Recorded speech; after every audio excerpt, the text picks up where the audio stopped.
El artículo primero de la Constitución tiene una reforma. Esta fue publicado en el Diario Oficial de la Federación el 10 de junio de 2011. Otro nombre de llamarla es la Reforma Constitucional en materia de derechos humanos. Ofrece varias novedades importantes, las cuales pueden cambiar de manera profunda la forma de concebir, interpretar y aplicar tales derechos en México. Las principales novedades de dicha reforma son las siguientes. 1. La denominación del capítulo 1 del título primero de la Constitución cambia, dejando atrás el concepto de garantías individuales y lo llama a partir de los derechos humanos y sus garantías. 2. El artículo primero constitucional, en vez de otorgar los derechos humanos, ahora simplemente los reconoce. A partir de la reforma, se reconoce que toda persona goza de los derechos humanos y de los mecanismos de garantía reconocidos tanto por la Constitución como por los tratados internacionales. 3. Se señala en el párrafo tercero del artículo primero la obligación del Estado mexicano debe ser respetar, proteger y garantizar los derechos humanos. De esta forma, queda claro que todo derecho humano reconocido por la Constitución y los tratados internacionales genera obligaciones para las autoridades mexicanas. 4. El Estado mexicano, señala el artículo primero constitucional, a partir de la reforma, debe prevenir, investigar, sancionar y reparar las violaciones de los derechos humanos. La igualdad, por sí sola, no es una garantía, más bien es la relación entre las leyes e instituciones liberales que garantizan el goce a los derechos naturales del hombre. Por lo tanto, podemos decir que la igualdad es que un número indeterminado de personas que se encuentran en una misma situación tengan la posibilidad y capacidad de gozar de los mismos derechos y contraer las mismas obligaciones que establece el Estado. Uno de los artículos que establece lo anterior es el artículo 1, el cual señala la igualdad en derechos fundamentales establecidos en la Constitución de los Estados Unidos mexicanos y en tratados internacionales en los que la nación se aparte. Sus párrafos establecen que el Estado es el encargado de investigar, sancionar y reparar las violaciones a los derechos humanos, escritos en la Constitución y según como lo señale la ley. También que está prohibida la esclavitud y cualquier esclavo extranjero que llegue al territorio nacional mexicano alcanzará su libertad.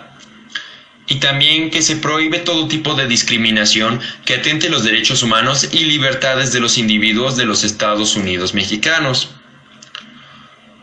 Todas las personas, desde el momento en el que nacen, adquieren los derechos humanos establecidos en la Constitución. Y entonces, si tomamos en cuenta como punto de partida el derecho a la salud, el cual es negado a una persona de origen étnico al no ser atendida de forma igualitaria a comparación de una persona de ciudad, se está quebrantando el principio de igualdad que el artículo 1 establece, cayendo entonces en una discriminación, restringiendo el derecho del trato digno del que todos somos acreedores en nuestro territorio nacional. Y en este caso, la autoridad es la responsable de investigar, sancionar y reparar la violación de este derecho y simultáneamente lo que señala todo el artículo 1 sobre la igualdad y discriminación.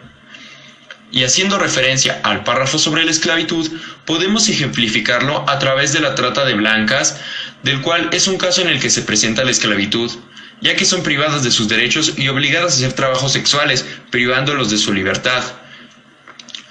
Libertad que se impone un poder limitado sobre su persona.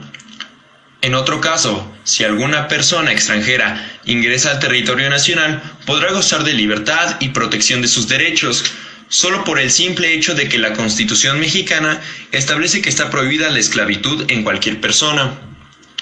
En conclusión, la importancia de todo esto trasciende gracias a la reforma del 10 de junio, donde se realizaron algunos cambios de los cuales algunos dirán que hasta son humanistas, por así decirlo, ya que se cambió de la perspectiva acerca de los derechos humanos, los cuales se derivan de la dignidad de cada persona.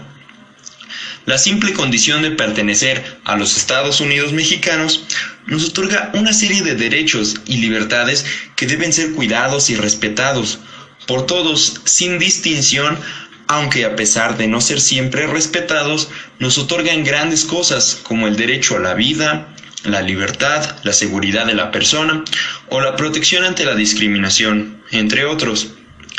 Se entiende que los derechos humanos poseen un número de características que brindan seguridad a todo ser humano que se encuentre en el país y así se respeten en las mismas condiciones. Así, los derechos que se mencionan en la Constitución son atemporales y personales, es decir, que no se vencen y que aplican a cada persona. Son indivisibles, por lo que no puede existir uno sin que se cumpla el otro. E intransferibles, ya que no pueden ser dados debido a que nacemos con ellos. Esto les otorga a los mexicanos una condición que hace que no haya gobierno, ser humano o institución que violarlo sin saber que está cometiendo un delito.